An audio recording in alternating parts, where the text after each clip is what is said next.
Indy's in deep and on the run from the walking dead. There's no rest for the weary treasure hunter, but that's how Indiana Jones likes it. Fresh from spying for the Allies in the thick of World War II Germany, the globe-trotting archaeologist doesn't need much persuading to join his cohort, Mac McHale, in searching for one of the most coveted of artifacts, the fabled Black Pearl known as the Heart of Darkness. But the partners in adventure are not alone on their foray into the mysterious jungles of Haiti. German and Japanese agents are in hot pursuit, determined to possess the ebony artifact and its secrets for their own sinister purposes. And shadowing them all is an infamous voodoo priest with powers of both diabolical science and black magic at his command. On a treacherous odyssey across the island of the dead, where the legend of the zombie looms large, spiders, snakes, and booby traps will prove the least of Indy's challenges, and capturing the prize will be child's play compared to confronting an enemy unlike any other, whose numbers are legion and nearly impossible to kill, because they're already dead.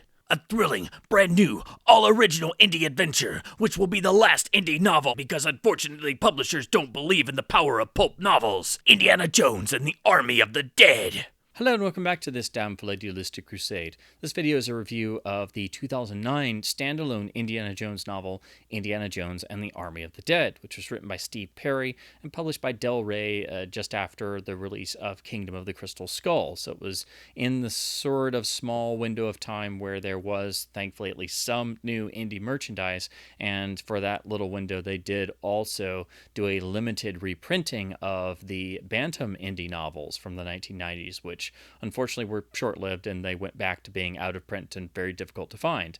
Now, after the Bantam novels ended in 1999, the rights reverted back to Lucas Books, and I guess they brought it over to Del Rey like they had done with the Star Wars Expanded Universe novels. But unfortunately, like all indie merchandise, Indy is not a character that's supported.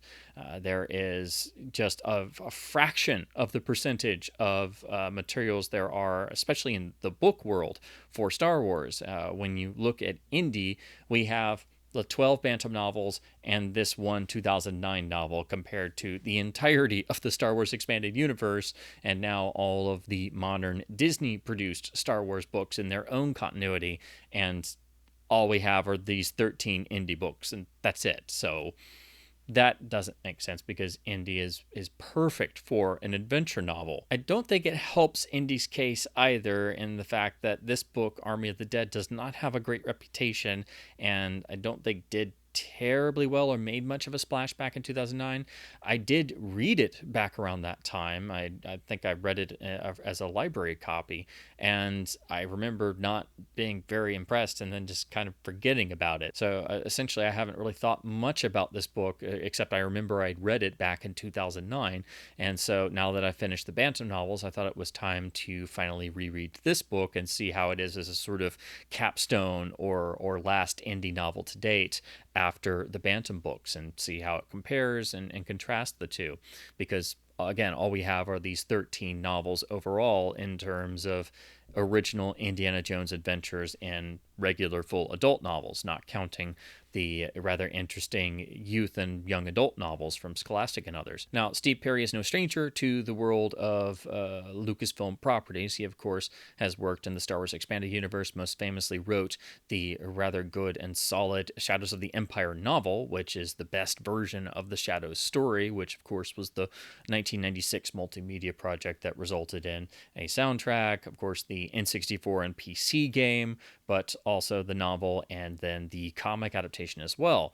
So it was a good choice to tackle Indy, and on paper, it makes a lot of sense. Also, you have this being set in 1943, so it's Indy during World War II. We have the direct connection to Crystal Skull because his companion is the character of Mac introduced in that film. And while that would make most of us Indy fans groan, of course, makes me groan as well because we all hate that rather useless and ill-defined character. At least here in this novel, he's solidly written, and unlike the film counterpart, you don't want to punch him in the face every time he appears because here he actually does things and is actually Indy's companion, but it doesn't help when all it does is remind you of Crystal Skull and how terrible that character was in that film and what ultimately happens to him, and you wish he didn't exist. But at least he's okay here in the novel, and that's your connection to the Crystal Skull film. So it's a different sort of setting for an indie novel. All the Bantam novels basically took place as prequels before the films in the 20s and 30s and went all the way up until 1935, just before the events of Temple of Doom. So all the Bantam novels are prequels. So now this one book we have as set in World War II after the original trilogy of films. So the setup is okay and solid enough. And the big marketing point was the fact that this is essentially the book where it's Indy versus zombies. So it's Indy in Haiti, in the jungles, fighting off an army of undead zombies. So it seems like a decent match for Indy, but also you can get the sense that this could very easily go too far into the supernatural territory, which is always a danger with Indiana Jones stories. There always needs to be a supernatural or mystical element, but you can't go too far into that because that would remove the story too much from being grounded in reality. So you need that element, but it needs to be simmering and not ever go too far. Unfortunately, that happens in this book, but it's an odd book to describe because honestly, it does have some of the issues of certain elements in the Bantam series, I think. And you get this especially when you read Army of the Dead after reading all 12 Bantam books, because the actual plot of this book is there's no real reason for Indy and Mac to be going after this particular artifact other than the fact that they just heard about it being valuable and they're just going to go after it in between missions for the Allies in World War II. So they're basically off on an unsanctioned mission for 2 weeks in Haiti and almost die and get a bunch of people killed, and all this craziness happens in the jungle just because they were searching for a treasure.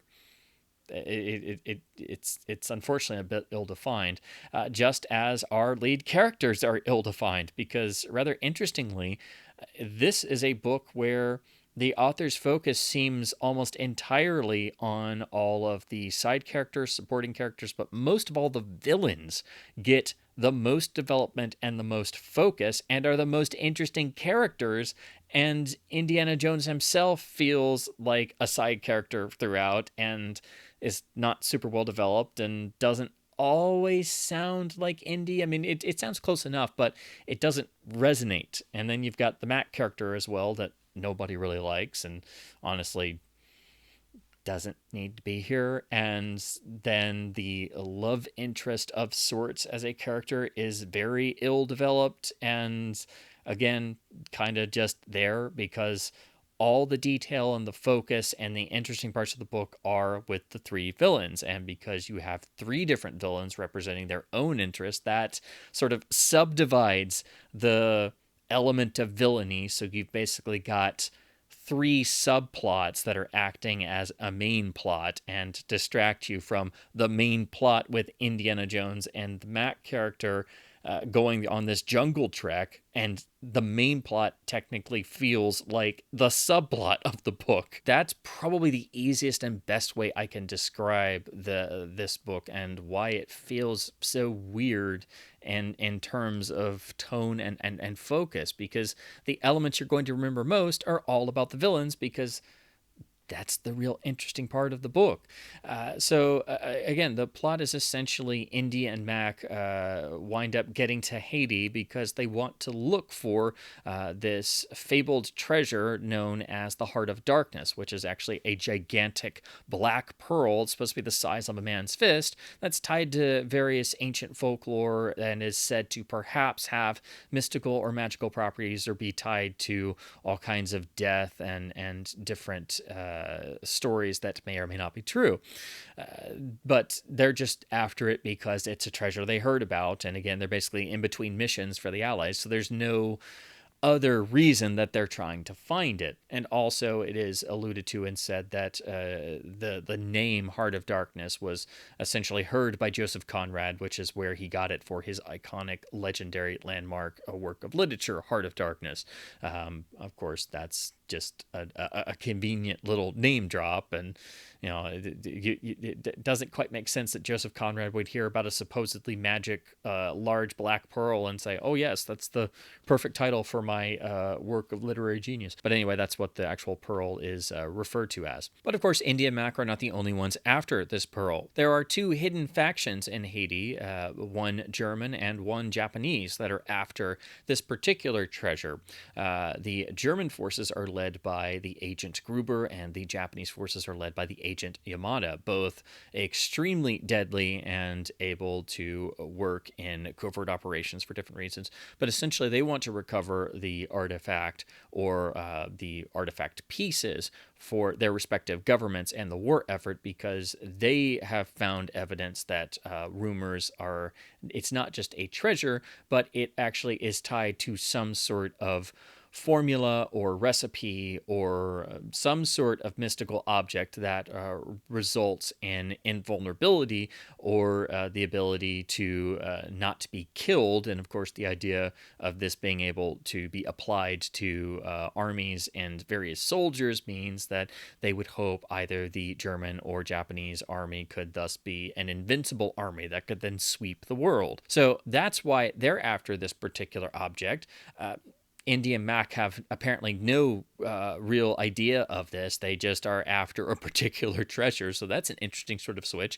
If that had been maintained, there would be a greater reason and impetus for them to go seek this out. And maybe it would have been an actual mission for the Allies as well, since the Germans and Japanese forces were already after this. They obviously knew it was important. So that would have a bit of the connotation for setting off the journey in Raiders of the Lost Ark to go after the Ark of the Covenant before the Germans could get it. So, there's a missing plot element right there that would have made the book more impactful and given more reason to Indy and Mac going through the jungle, risking life and limb, other than, hey, there's a treasure, we should go look for it. Indy and Mac are seemingly almost randomly introduced to a young woman named Marie, who has a great knowledge of essentially voodoo and Haitian culture, and agrees to sort of lead them on the journey to hopefully find and retrieve the object. But we don't find out too much about her other than she knows more than she tells, and is obviously going to be the potential love interest of the book.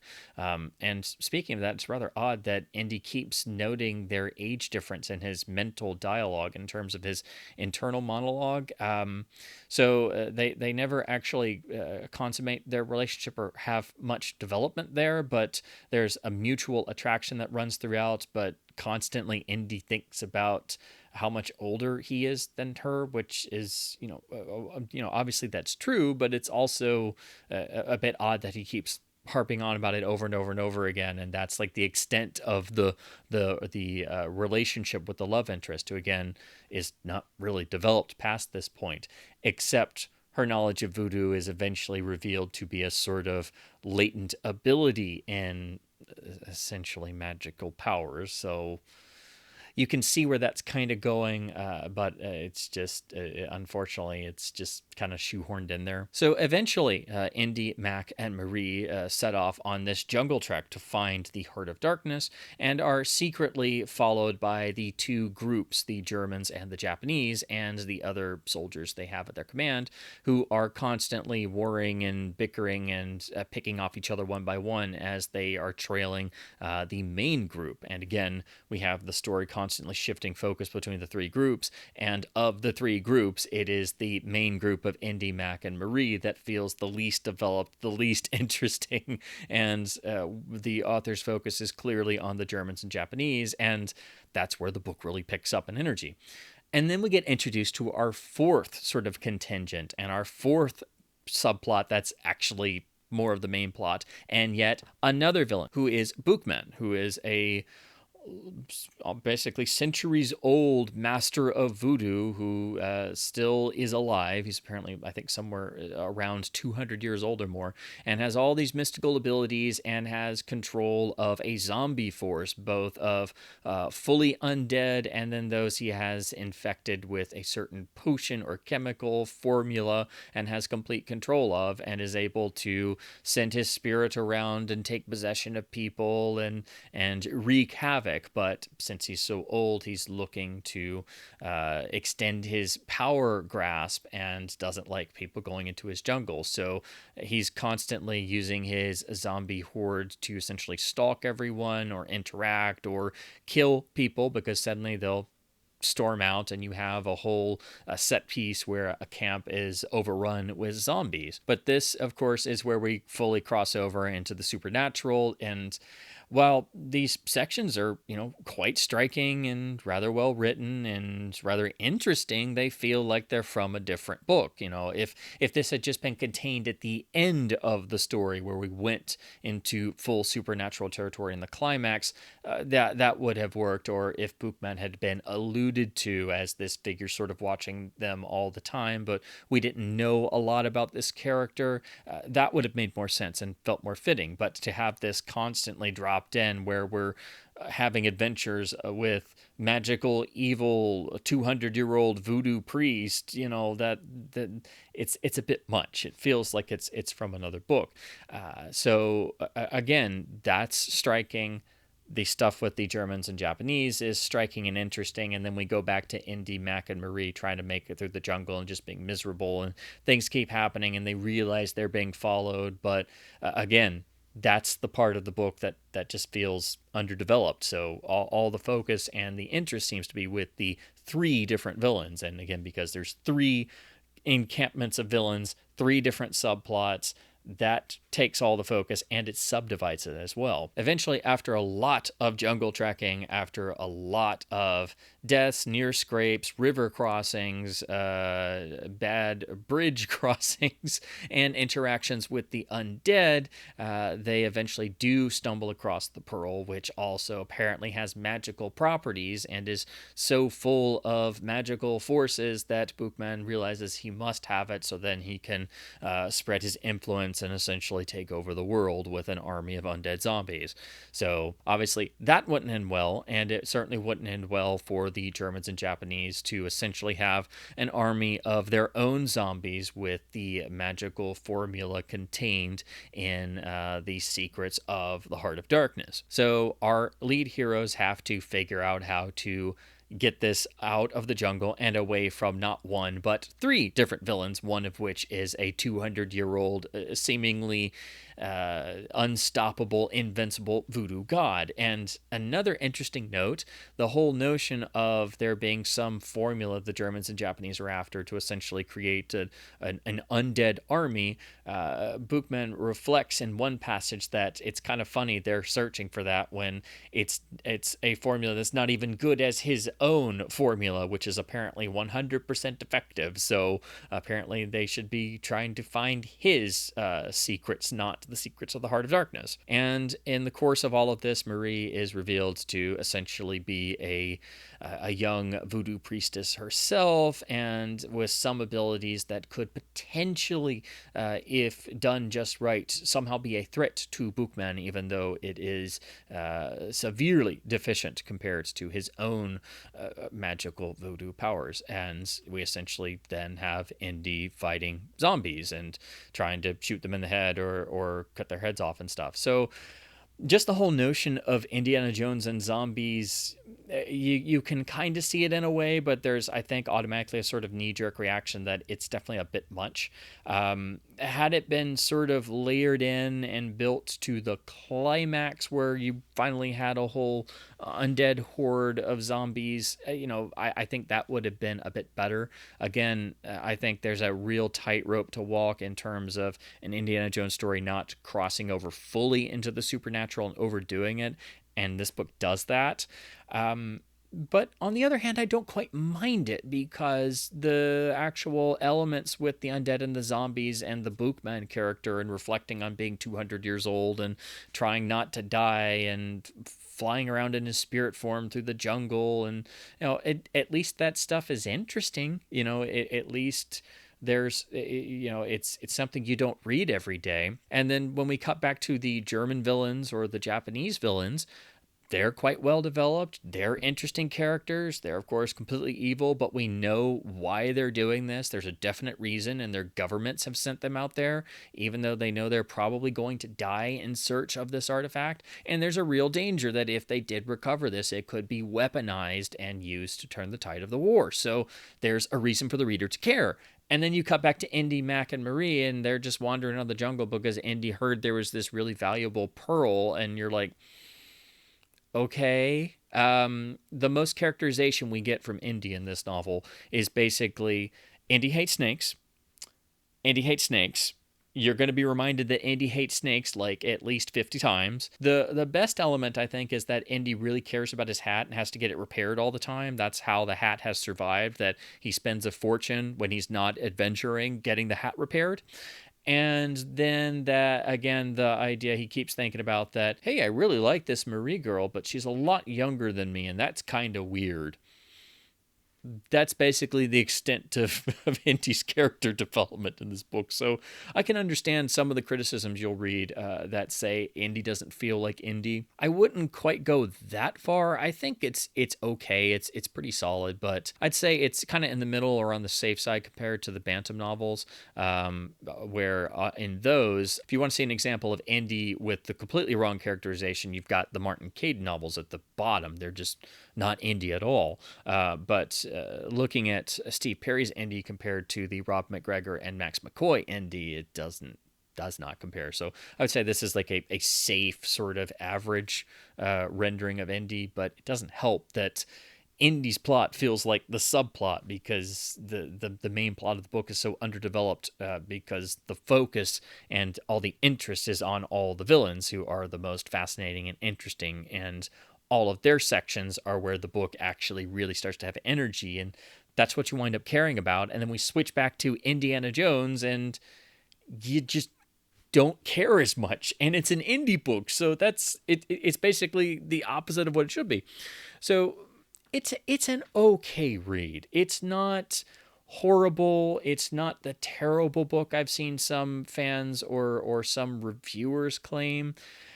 It's not necessarily a book I would recommend, and it's sort of jarring to have Indiana Jones constantly fighting an undead army of zombies. It feels like it is going a bit too overboard in terms of the supernatural. I think it could have worked. I think there are some really good elements here, so I think it's something that Indiana Jones fans could get something out of, and especially if you've read the Bantam novels, you should also read this because it's the only other indie book we've got. We've only got these 13 novels because publishers don't believe in adventure novels because they're stupid. I don't even know exactly where I might rank this in comparison to the Bantam novels. It's certainly a bit more consistent than some of the more harder to get through Bantam novels, but where, say, for example, the last two Rob McGregor books definitely went into fantasy or supernatural territory, and Interior World, his sixth and final book,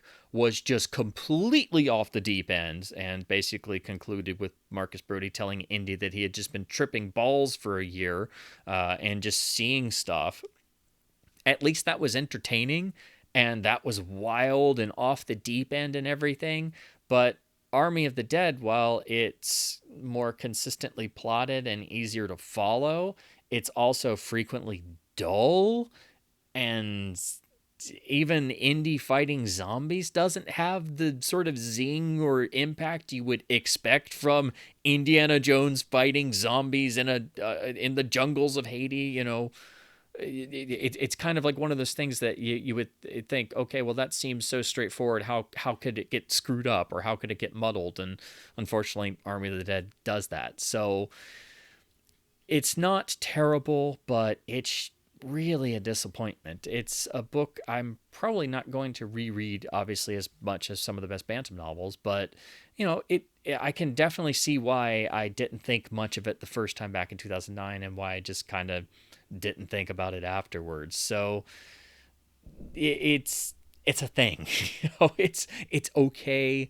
It doesn't really add up to very much, and the things you're going to remember most are the three different villains. So there's that. It's an indie book where Indy himself doesn't really rate very much. He's just kind of there, and that doesn't make sense for an indie book. For the actual book printing, the art is pretty okay. We've got a sort of look, sort of like what we saw in some of the Crystal Skull posters, and you do get, Indy with whip and a nice pose, and you've got some zombies in the background, and the Indiana Jones font, which is nice to see. But this is a Del Rey book done like the Star Wars books of the time, but no wraparound art like the Bantam books, and of course the rear looks kind of generic, as does the actual blurb on the back. So I think you can already tell the spirit is definitely different compared to the Bantam books. I will also give it that they actually kept the Indiana Jones font for the actual pages. So the actual page numbers, the author, and the title does have the iconic Indiana Jones font, which was a nice touch. But when I'm looking at the font to praise, I think that explains that I'm not as involved in what I'm reading, because I'm like, oh, wow, yeah, I keep looking because they have the Indiana Jones font at the top of every page. Oh, yeah, I got to go back to another scene where we're fighting zombies, and I got distracted by the font again. You can also see that this is pretty significantly long. It's about 325 some odd pages, so it is the sort of lengthier book like we see in a lot of the Bantam novels, but for there not to be a whole lot of character development and plot development outside of the villains, it does seem like a bit of a waste. And honestly, this probably would have been better if it had been a slimmer book like Secret of the Sphinx, the last Max McCoy novel in the Bantam series, which was about just under 200 pages. And that had a very simple, straightforward adventure story. And I think you could keep this exact same story, plot, adventure, everything, but if it was faster paced, and again, if it was about 200 pages, I think it would be a lot better and more focused. So I think that is a valid comparison. So overall, I did at least somewhat enjoy coming back to and rereading Indiana Jones and the Army of the Dead. I don't think it's the terrible book that its reputation or online reviews would indicate, but I also don't think it fully captures the Indiana Jones spirit, and it does feel weird for Indy himself to sort of feel like a supporting character in his own book. I think Steve Perry can do really great writing. Again, I really enjoy his Shadows of the Empire novel, and the episodes he wrote for the iconic Batman the Animated Series are among my favorite of the entire BTAS run. And when I did my sort of favorite episodes video, a number of them were Steve Perry episodes. So I think there are good ideas in this book. I like the idea of Indy in Haiti getting involved in elements of voodoo. I don't mind there being zombies and a 200-year-old magical voodoo priest villain, and there being German and Japanese forces. The setup is fine. The elements are fine. The artifact is fine. It's just it doesn't feel like it comes together, and a lot of the book does frequently feel like we're just trekking through the jungle, maybe a little bit like padding a little, just at least a degree of the feeling of padding somewhat. And I think the book could have been shorter, and I think that would have made it a bit more effective if we weren't going to have more character or plot development. And again, it's just weird that the focus and the most energy is with the villains and not Indiana Jones himself or the quest. So it's, obviously it's better than the Martin Caidin novels in terms of the Bantam books, because those are just atrociously bad. But I would say that in comparison to the Bantam novels, Army of the Dead is probably somewhere in the middle of those. It's nowhere near as good as the best of the Bantam novels, which are the Max McCoy books, and the best of the Rob McGregor novels, but it's certainly better than, I think, the weaker of the Bantam novels, and it's certainly better than the Martin Caidin novels, which are not really Indiana Jones at all, and they're terrible books. This kind of sits in the middle of all of those, and so I think it's an okay read. It's solid. Somebody can pick it up who's just seen the films and recognize Indiana Jones, but you're not going to get a lot out of it, really. So I would recommend it as another indie curiosity, but it's just unfortunately not the sort of slam dunk you would hope for. So as always, I hope you've enjoyed my babbles about the magical world of Indiana Jones and in the world of indie printed fiction. I did enjoy rereading this book to some degree, but again, I could see why I haven't reread it in a good number of years or really thought about it that much. You can still find copies of this, but it is starting to really kind of dry up in terms of availability, so you do have to seek it out, and it has not gone through any major reprintings either. So your best bet is eBay or local used bookstores. So as always, please do keep supporting your local indie bookstores by looking for and hopefully being able to find a copy of Army of the Dead or the Bantam Indiana Jones novels, and then hopefully you'll find some enjoyment in the printed adventures of Indiana Jones fighting undead zombie hordes. And as always, keep reading print books, keep cracking the whip, and thank you ever so much for watching.